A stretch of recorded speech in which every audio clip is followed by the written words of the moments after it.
Well, this is a little bit different than what I normally do videos on, but check out the majesty of this. This is a Hitachi CNU-880 18-inch color TV from 1971. It is all transistor, fully solid state. You can even see the little badge down here with the model. That's quite nice. I love that Hitachi logo, the sort of CBC but not CBC. And yeah, this thing's in very immaculate shape. It only has one sort of downside, and that is instant on. So the CRT is a little bit baked on this one due to that. But otherwise, I did minimal setup on it. I haven't really touched much in the back yet other than give the sub bright a little bit of a tweak. Again, just so that I can have the brightness somewhere in the middle because this CRT is a little bit weakened. Otherwise, it's working great. Tune around to different channels.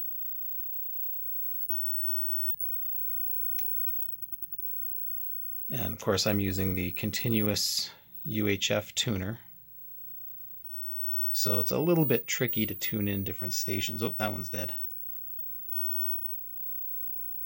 Some nice Chromecast scenescapes. So I'm just gonna shut that off, show off the front cover here, the front panel. So this has automatic picture setting. I think it's automatic picture system. Basically, you push this in and it goes to a preset picture settings. Hitachi's had these into the 80s. They always had their little presets, so you could turn this off and tweak the controls or put this on. This one's kind of interesting though, and I'll show you in a moment. Your pull-on volume, pretty standard. Weird square controls though. They look weird, like square wheels. Your brightness, tint, and color. And this being in the early 70s, these are those slider controls that were briefly popular. Now, these three controls here are only used when the automatic picture setting is off. The rest of the controls are along the side here. Come along and take a look. So here is contrast for when APS is off. Vertical hold, that's used regardless of the setting. And then here's 4 more duplicate controls: tint, color, brightness, and contrast. These are the APS settings. So you can preset these controls and then have this switch turn on. And if you have a channel that you need slight tweaking, turn that off and tweak it. It's weird that they put contrast on the side, because I find that on these sets, contrast and brightness go hand in hand when you're trying to tweak it. Now, this thing really is the epitome of NTSC, never the same color. I find that I'm always tweaking tint on this between the different modulators. And I don't know, the color demod seems a little off to me. It could just be because this is such an early color set, but I find that the flesh tones are never quite real. They just seem a little off. Grayscale's perfect. Grayscale's wonderful. All the colors are present. But when I put like an NTSC color pattern on here, it almost looks like they're just not quite right. Now, I haven't really done anything inside to it yet, so it could be capacitors. It's probably capacitors in one of the circuits. But I mean, other than that, it's working great. If you're ratcheting VHF tuner and your continuous UHF tuner. So I want to show the UHF tuner here. The way this works, this knob is the inner and outer. It's all tied together. And then you have your indicator on the inside here. And the way it works is I can turn about 1.5. So let's line this up here. You got 1 turn and a little bit. And that's your fine tuning. And then if I want to go further, then it pushes and tunes a lot quicker. Goes into a higher gear almost. And then I can fine tune my way back to get a good picture. So I think that's kind of neat. So like some of these instant on, and I'm using instant on as like a Kleenex word or a Hoover word here. I'm sure it wasn't called that on this set, but the de-gauss is on the off.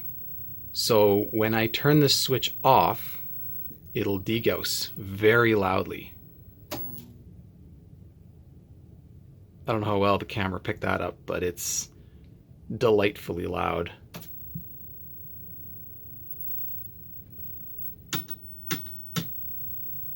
Yeah, it's hooked up to the UHF terminals, so this is pretty weak signal. But overall, I'm pretty happy with the picture.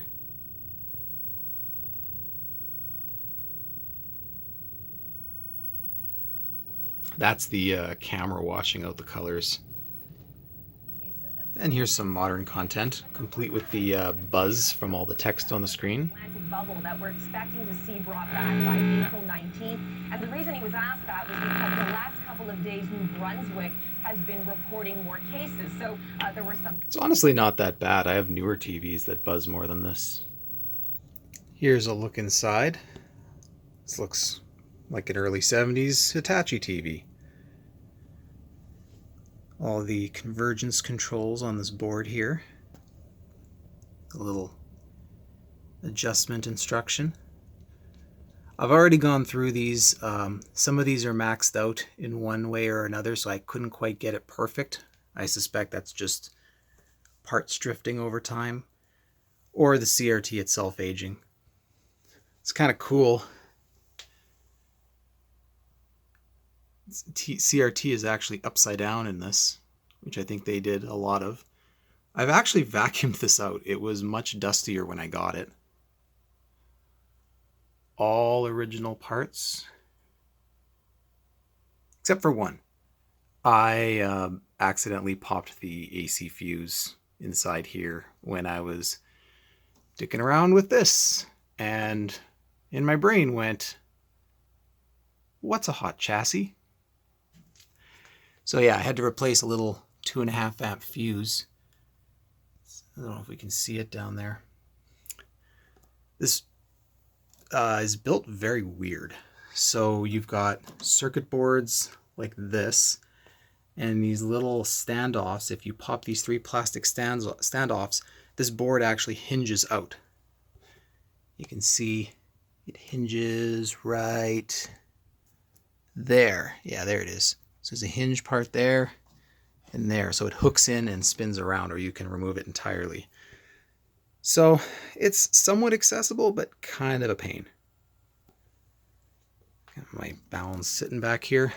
It's got this weird surface mode switch. I'm really not familiar with these, but it turns off certain guns. So you can get red only. I think this is green and red, and then add in blue. I can't remember. Horizontal hold. These are vertical linearity, vertical size.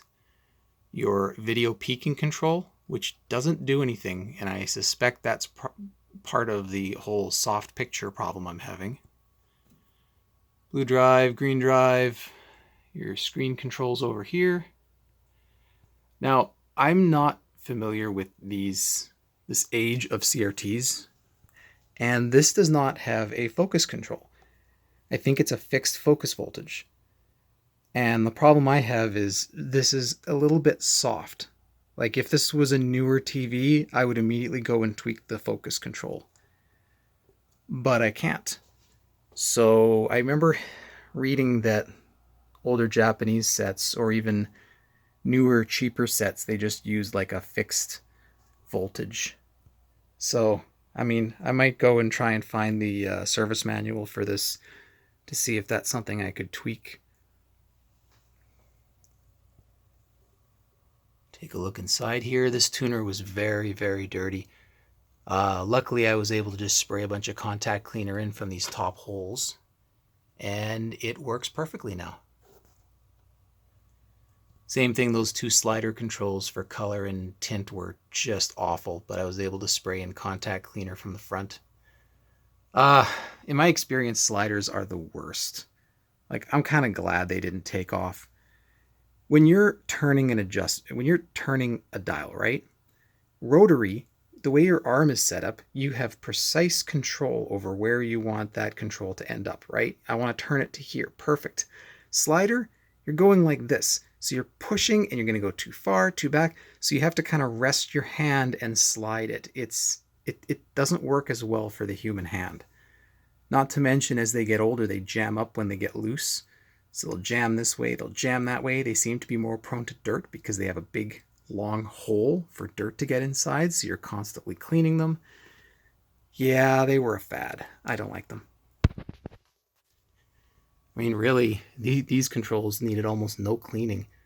I think, actually, I haven't cleaned any of these. Contrast is the only one that's a little dirty. I still need to go in there and clean it. But yeah, otherwise, this thing didn't really need anything at all other than just some initial cleaning and setup.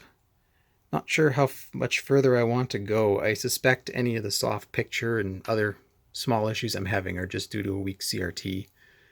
I don't really have a CRT tester to be able to confirm that, though. Well, technically I do have a tester, but this thing is ancient. I don't know if it works. It's meant for very old black and white sets. It more just sort of sits there as a way for my cat to jump up on the windowsill. This is her step stool. So here's the color test pattern channel. So on the camera, this looks a little bit fuchsia, the red. Let me turn back picture control off. Yeah, so you see, this TV is the epitome of never the same color twice. I guess because it's early in the color television decoding with early transistors, early Japanese set, but the color kind of sucks. Now, it could be that there's like caps that have gone bad in the color demod circuit or something, but that's one weakness. I mean, it's not, it could just be the CRT has crummy colors too. So when I go from channel to channel, I notice that I'll be constantly tweaking the tint to get the best color reproduction. See, this has more red in real life than on the camera. It still looks nice though.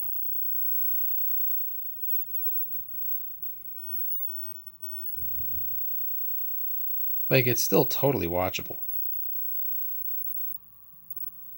And I just absolutely love the look of this old set.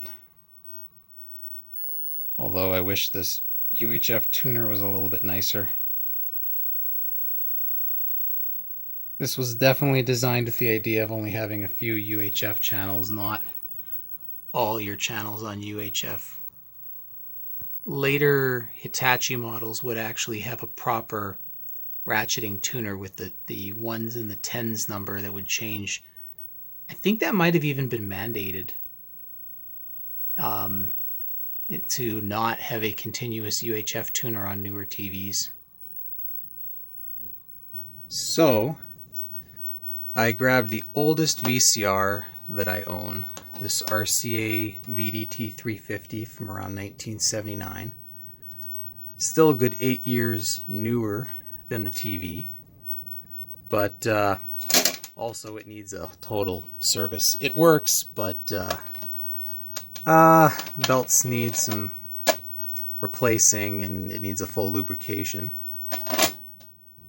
But yeah, let's see how this TV handles the wobbly, unstable picture of an old VCR.